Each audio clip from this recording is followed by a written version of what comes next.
Hey, this is SY Sublime.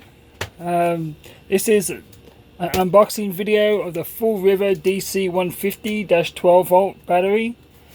This is one of 8 batteries that I am buying for a total of 1200 amp hours. I did buy a few weeks ago 2 more Fullriver DC105 12 volt batteries that are down here in my bilge when I find something to open my bilge with. So I've already installed those already. I did do a video on these unboxing, but it didn't work out very well. So these are the DC 12 volt batteries. I have 3 of these in here, so a total of 315 amp hours. These batteries will not only run my starter motor, start my engine, but they'll also will be for the anchor as well.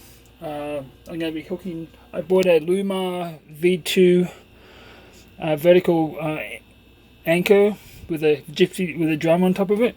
I'll be doing another video on that later on. But this is the Fullriver DC batteries I got here. Can't see with the sun. So yeah, I hooked these up the other day, and down in here I hooked up I put a circuit breaker for these, 100 amp circuit breaker for these in here yesterday. So I put these are the old batteries I got. I got old ones. These my old North Star batteries. They're pretty much shot. So this is a 100 amp circuit breaker I put in, and that goes to these batteries here. That's a Blue Seas circuit breaker. So, and then I'll be hooking up this DC150 in here. So I'll be putting 4 batteries in here, and then there's going to be 4 batteries under my under this bench here where my black water tank is at the moment. I'm going to be putting a smaller black water tank in there, and I'm going to be able to fit 4 of these batteries in there, I hope. So at the moment that we total of 1515 amp hours. Why I need so much? Because I can. So, and then the manager of this, I have a Blue Sea Systems dual management system switch back here, and this is all my Victron stuff. This is my Trident propane solenoid controller shut off thing that I have. I haven't hooked that up yet, but this is the rest of my system in here. This is all Victron too. Victron GNX controller. Can't really see very well. The 2 things that were the biggest waste of money me buying were this switch and this. I don't know why I bought those, and I stupidly put them in the same location. Well, the Victron switch on top. This here is a remote switch, which can go anywhere else but right next to this one here. So I don't know why I did that, but I don't know. I might have had too much wine and might have been drunk online shopping or something stupid like that. I don't know. Anyway, so I'm going to put this hatch back down. That's the Fullriver DC105 batteries. They're really good. This is the first one I bought on this end. These are 2 I bought a couple of weeks ago. I will be making I'm going to build a fiberglass container in here. It's going to support these better, and then I can put like rags and boat stuff in there. You know, and I'll probably stow beer or wine in there, and then I'll probably forget about it, and I'll get to a port to have an anchor beer or anchor bottle of wine and say, oh crap, I just found a bottle of wine and some beers in there. So that's that. So another thing is a lot of people overlook. Some friends of mine Apparently, you're supposed to replace your bilge pumps every 2 years. These are rule 1100 gallon per hour ones. I got 2 of those. I do have some 2000 gallon per hour ones. So apparently, insurance could drop you if the bilge pump is over 2 years old. So if anybody knows more about that, let me know. If anybody's had any experience with that, let me know. So I'm going to get this thing back on. Let's hatch back down. And we're going to do an unboxing on this Fullriver DC150 battery. So that's that. So I will need a sharp instrument to open this up with.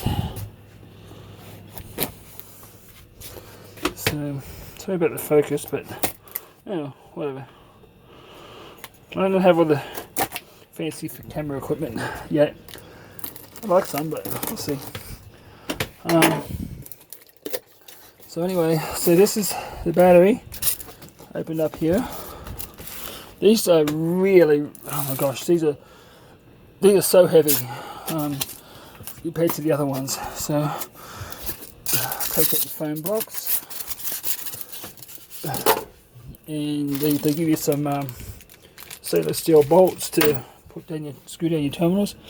So I'm gonna pause the video real quick, get this on the ground to pull the battery out of the box. So just bear with me. So this is the Fullriver DC105 battery out of the box, and they give you these lug nuts things. Some more trash. They give you these all come with it. And these are supposed to be 3/8. I have to just pause it for a sec. They look like 5/16. That's not going to work. Okay, well that's a punch in the dick. These are 5/16 here, and I need 3/8 because my terminals on my wires are 3/8, and they told me they were 5/16. I don't know why that is. So these are 5/16, and they're supposed to be. They said the bigger the battery, the bigger they are. They're 5/3/8. Well, that's a punch in the dick. Oh, man, I'm not happy now. But anyway, you know, I'm stuck with this, so I'll just have to change my terminals on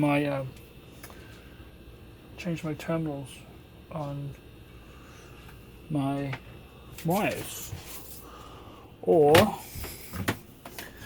I could solder some. Yeah, I just put this on here because the battery, there's actually charge going to here at the moment, so it doesn't arc out from the inverter that I have in the back. These are 3/8, so maybe I'm gonna have to put some I don't know, something on there. Well, that really fucks balls. So damn it. Oh, well, they told me that these were 3/8, and they're not. They're 5/16, whatever that means. So, alright. Okay, well, I'm going to get this thing in now. I'm going to put it in the hole and where it's going to go, and we'll go from there. I just have to do this two hands, so I have to put the phone down. So I got the battery inside the hole. It's going to fit, and I'm going to put three more along here. I'm hoping they're going to fit. Probably not.